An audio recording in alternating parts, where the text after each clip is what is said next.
நண்பர்களுக்கு வணக்கம். இந்த வீடியோவில் ஒரு முக்கியமான விஷயத்தை பார்ப்போம். பாகிஸ்தானில் இப்போ இந்த மர்ம நபர்களுடைய நடமாட்டம், அது வந்து அன்னோன் கன்மன் சொல்லணும் இல்லையா, அதனோட அவங்களுடைய நடமாட்டம் வந்து அதிகமாகிடுச்சு அப்படின்னு பார்க்கப்படுது.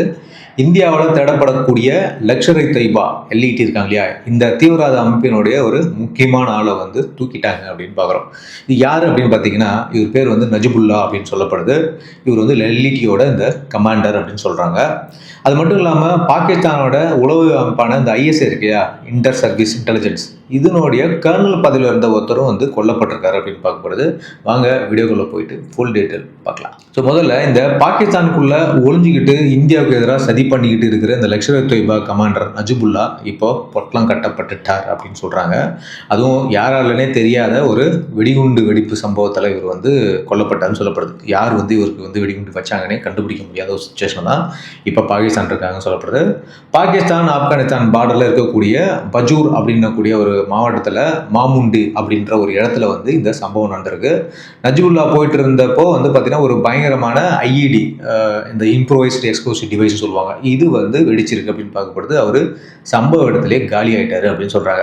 இது திட்டமிட்டு நடத்தப்பட்ட தாக்குதலா இல்லை தீவிரவாதிகளுக்குள்ளே அவங்களுக்குள்ள நடக்கக்கூடிய ஒரு கோஷ்டி பூசலா அப்படின்றது வந்து இப்போ வரைக்கும் தெரியல அப்படின்னு சொல்றோம். இந்த கோஷ்டி பூசலாம் நான் ஏற்கனவே ஒரு வீடியோ போட்டிருப்பேன். அதாவது எல்இடிலே வந்து பார்த்தீங்கன்னா 2 பிரிவாக இருக்கிறாங்க. ஒருத்தவங்க வந்து அசிம் முனிக்கு சப்போர்ட் பண்ணுறவங்களும், இன்னொருத்தவங்க வந்து இந்த டிடிபிக்கு சப்போர்ட்டாக இருக்கிற கோஷ்டி அப்படின்னு பார்க்குறோம் இல்லையா.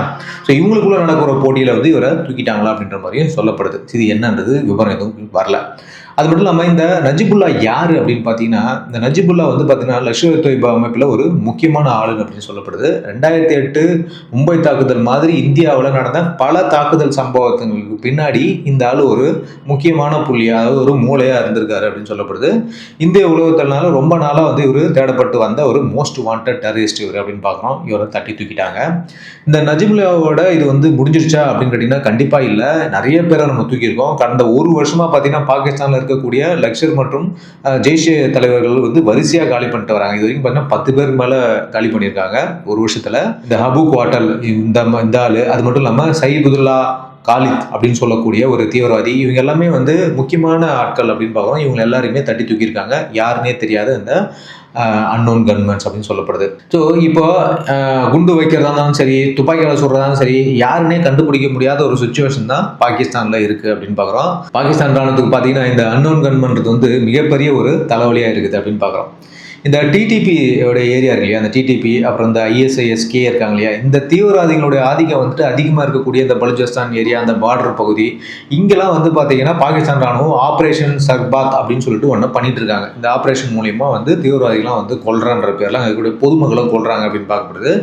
ஸோ இந்த மாதிரி விஷயம் இவங்க பண்ணிட்டு இருந்தாலும் இந்த அன்னோன் கன்மன்ஸ் இருக்காங்க இல்லையா, இந்த லஷ்கர் ஆளுங்களை மட்டும் குறி வச்சு நட்டுன்னு அடிச்சுட்டே இருக்காங்க அப்படின்னு பார்க்குறோம். இது பாகிஸ்தான் ஆர்மிக்கும் சரி, உலக அளவிலையும் பார்த்தா மிகப்பெரிய ஒரு சஸ்பென்ஸாக இருக்குது அப்படின்னு பார்க்கப்படுது. ஏன்னா இது வரைக்கும் அவங்க யாரையுமே கைது பண்ணல. கிட்டத்தட்ட 10 முக்கியமான தலைகளை வந்து இந்த அன்னோன் கன்மன் தட்டி தூக்கியிருக்காங்க அப்படின்னு பார்க்கப்படுது. இந்தியாவுக்கு எதிராக வந்துட்டு கையை நீட்டுற யாரும் வந்து நிம்மதியாக தூங்க முடியாது அப்படின்ற மாதிரி ஒரு இது எச்சரிக்கையாக காட்டுறது அப்படின்னு பார்க்குறோம். இதுக்கிடையில் ஒரு முக்கியமான விஷயம் நடந்திருக்கு. என்ன அப்படின்னு பார்த்தீங்கன்னா, பாகிஸ்தானுடைய உளவு அமைப்பான இந்த ஐஎஸ்ஐஎஸ் இருக்கியா, இந்த ஐஎஸ்ஐஎஸ்ல கர்னல் பதிவில் இருந்த ஒருத்தர் வந்து இப்போ கொல்லப்பட்டிருக்காருன்னு பார்க்கப்படுது. 2 நாளுக்கு முன்னாடி வந்து அவர் வந்து போன ஒரு வெஹிக்கிளை வந்து துப்பாக்கியால் சுட்டு அவர் வந்து கொன்னுருக்காங்க அப்படின்னு பார்க்குறோம். பாகிஸ்தானில் இந்த டிஐ கான் அப்படின்னு சொல்லிட்டு ஒரு மாவட்டம் இருக்குது. இதில் வந்து தாலிபான் தான் வந்து இந்த ஒரு ஆம்புஷை வந்து நடத்திருக்காங்க அவர் மேலே அப்படின்னு பார்க்கப்படுது. இதில் அந்த அதிகாரி வந்து சம்பவத்திலே இறந்துட்டாரு அப்படின்னு சொல்கிறாங்க. இது மட்டும் இல்லாமல் தாலிபான் வந்து ஏற்கனவே வந்து இந்த ஆர்மி கான்வாய்ஸ் மேலே தான் தாக்குதல் நடத்துவாங்க. இப்போ வந்து பார்த்தீங்கன்னா இந்த மாதிரியான உளவு அமைப்பினோட தலைவர்கள் கர்னல் லெவலில் இருக்கவங்களாம் வந்து கொல்றது வந்து பாகிஸ்தான் ஆர்மியில் இருக்கக்கூடிய மிகப்பெரிய கேப், அதாவது அங்கே பாதுகாப்பு குறைகளை ஈவன் ஆர்மி பர்சனலுக்கே இருக்குது அப்படின்றத வந்து காமிக்குதுன்னு சொல்லப்படுது. சரி, இது வந்து இப்போ அங்கே நடந்த 2 முக்கியமான புள்ளிகள் வந்து கொல்லப்பட்ட ஒரு விஷயம் அப்படின்னு பார்க்குறோம்.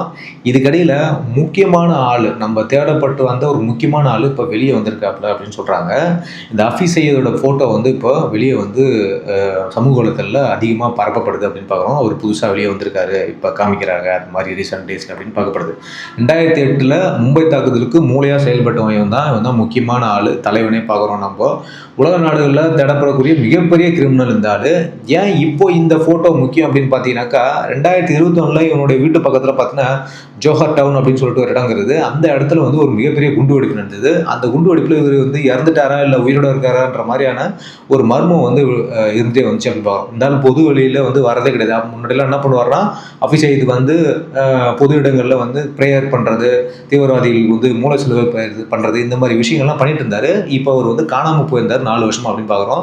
ஸோ கிட்டத்தட்ட இந்த காணாமல் போய் ரொம்ப வருஷம் ஆகி இவர் வந்து இப்போ திடீர்னு வந்தது பாகிஸ்தானோட நாடகத்தை வந்து வெளியே காமிக்குது அப்படின்னு பார்க்குறோம். பாகிஸ்தான் என்ன சொன்னாங்க அப்படின்னா அபிஷேக் வந்து ஜெயிலில் தான் இருக்காரு, சேஃபாக இருக்காரு அப்படின்ற மாதிரி சொல்கிறாங்க. ஆனால் இருந்தாலும் அண்டர் கிரவுண்டில் ஒழிஞ்சு வெளியே வந்திருக்காங்க அப்படின்றது நமக்கு இப்போ தெளிவாக புரியுது.